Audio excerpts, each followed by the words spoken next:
Magandang hapon mga kababayan. Ngayon po ay April 20, 2024. Nais ko lamang pong ibalita sa inyo ang kalagayan ng Bulkang Taal ngayon. Ayan po, masdan nyo po at payapa naman. Walang usok kahit konti. Salamat sa Diyos at tahimik at payapa ang Bulkang Taal.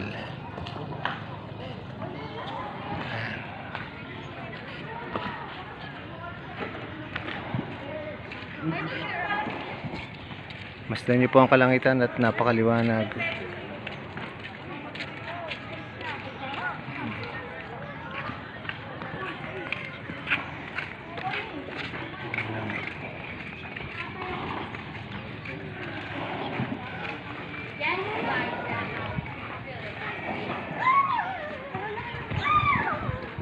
Dahil kaninang umaga po ay may balita ang NDRRMO sa mga cellphone na di umano ay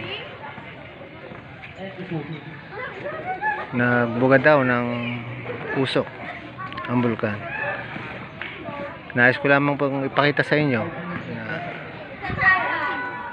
ito po ang malinaw na balita na payapa at walang usok. Masdan nyo po ang Bulkang Taal.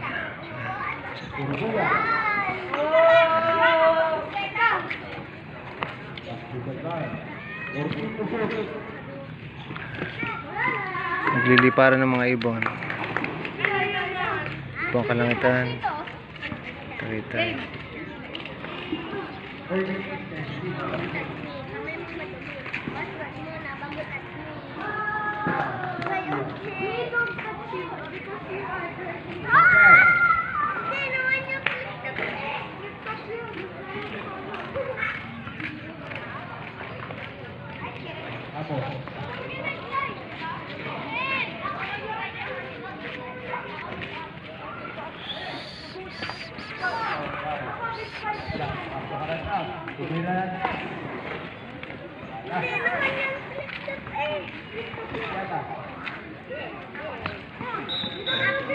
Nakita ko, nanay mo, sumakay ng tren.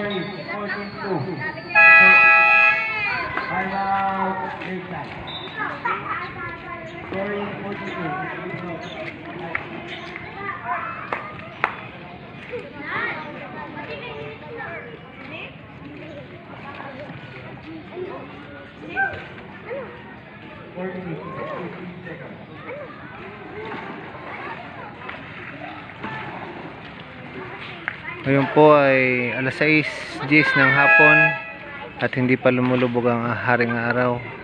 Maliwanag pa rin ang kalangitan sa tapat ng bulkan. Patunay na payapa at tahimik. Ayan po. Kaya mga kababayan, huwag po kayong matakot sa mga bali-balita. At paalala lang po na huwag po kayong maniniwala sa mga manghuhula, pagkat ayaw po ng Diyos na ang tao ay naniniwala sa kanila.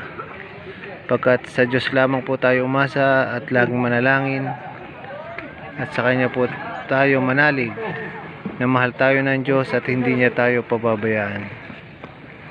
Paalala lang po, ayaw talaga ng Diyos na ang tao ay lumalapit o naniniwala sa mga manghuhula. Mababasa niyo po yan sa aklat ng Deuteronomio sa Lumang Tipan.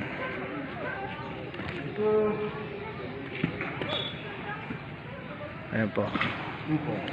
Napakaliwanag ng kalangitan kahit hapon na, kahit alas 6:10 na ng hapon.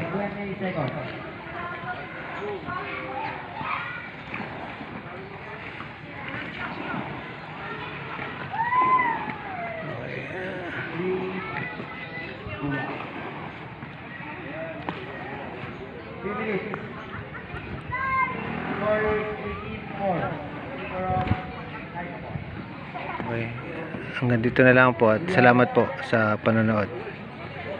Pagpalain tayo ng Diyos na buhay.